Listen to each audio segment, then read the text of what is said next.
Hey everyone, welcome to another Anime Kingdom review. This one is on episode 2 of every cliche in the book of ecchi harem romance mech school animes, otherwise known as 100. Um, yeah, straight off the bat, I guess, I don't know why I'm surprised. A little bit surprised. I knew it was going to happen sooner or later. Did not expect it to happen like straight up in like the first 2 minutes of the episode. All of a sudden, he dashes forward and grabs her opie. Yeah, I mean, who wouldn't want to grab those succulent, big, juicy opie right there in front of him? But come on, oh man, and like I'm starting to watch this just for the fact that one, I do like to watch, like I said before, at least one harem ecchi kind of anime. Who doesn't love having a harem, for goodness sakes? But now it's come to the point that it's funny, and it's not in a good way kind of funny. It's funny because I'm looking at the how much cliches this show is literally opening up with. Like, they're literally grabbing every cliche from the book. Like, holy crap. Oh man, like right when I saw that, it wasn't even like I was like, oh, I was like full on just face palmed. Like, are you kidding me? Did that really straight up? Not 2 minutes in yet. Let's grab the boobs. What the heck, man? I don't know why I literally said, I don't know why I was surprised from that. But overall, the fighting is pretty interesting still yet. Seeing the different types of hundreds that they have. Our main character, Hayato's got a sword, of course. He was able to use like a blast thing. It's also another thing, in these kind of genres, the main character is always turns up OP. And he was definitely OP for some reason we don't know yet either as well. Probably gonna learn later, but his eyes went yellow. He had like cat-like eyes, and he was like super badass, pretty much pushing back one of the top students of the school, the Queen Claire, and even like somehow doing stuff, making an end barrier and a full armament when that's normally only done by like the super high, strong students that takes like a long time to do, while he's just a beginning student out of nowhere.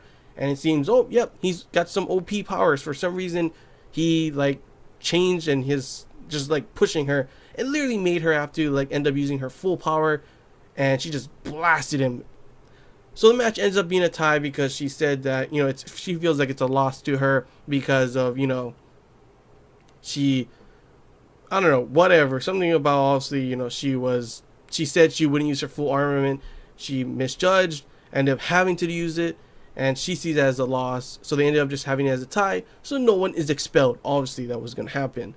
I was thinking that maybe he would end up winning, but yeah, it still ended up in the same way that no one was expelled. She ends up gaining kind of an interest in, like, I wonder, how did you do that? How did you get that power? Of course, he has no idea, he has no memory, that classic kind of thing. So yeah, we still don't know how he has his powers. The scientist girl Charlotte seems to know something. She, since she came at the end, is like, take them with you. It looks like you're gonna have your first mission, and like her, the classic when the glasses go down, shing, it's just fully, the sun in there, kind of blinding. So she probably knows something, and we're probably gonna learn that maybe a little bit later. The next episode will be when there's, they're fighting savages, but in this episode, it was pretty much, for some reason, our main character Hayato still does not know that Emil is a girl. For one thing, also, Emil's weapon is super overpowered as well, able to transform and change into anything. So first it was the gun thing, then she switched to a lance, create a shield, turn it to like a rapier, and even in the picture on my anime list and everything, she has a bow in her hand. So I'm wondering why she can change so much stuff. It seems pretty OP, to be honest, but we'll have to wait and see. The next episode, they are going to be fighting against savages, so we get to see our first, full-on combat against whatever these monster things are, and that should be interesting. Hopefully we'll get more action, because right now in this episode, the action was really condensed, pretty dang, like, it wasn't super crazy. Like the first part with the fighting between Claire and Hayato was pretty badass, but it ended pretty short. The ending battle was cut short because of the sirens, and there's something else happening. So it'll be cool to see them in action against savages, these monsters, whatever. I want to see how strong these things are, and if they're just like a another cliche thing. How much more cliches can we get? That's pretty much what I'm looking for. It's like whenever you're watching this, and I bet you guys are too, or the people who like this. I'm not dissing this like a ton, okay? I do like these kind of animes, and I did like Infinite Stratos, and this is kind of just like Infinite Stratos. That's why I end up like kind of liking it. But still, the amount of like cliches that are going on so far is just it's making me laugh, to be honest.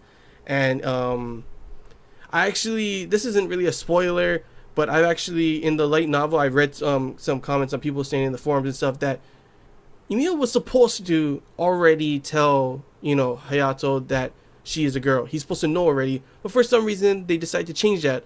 I'm wondering how long are they gonna keep this charade? Because come on, just make it she's a girl. I don't know how you can't tell she's a girl. This is one of the, like, I've seen a lot of traps before, and this is one of those that you could tell for sure. And I'm just like, how dense can you get, Hayato? Come on.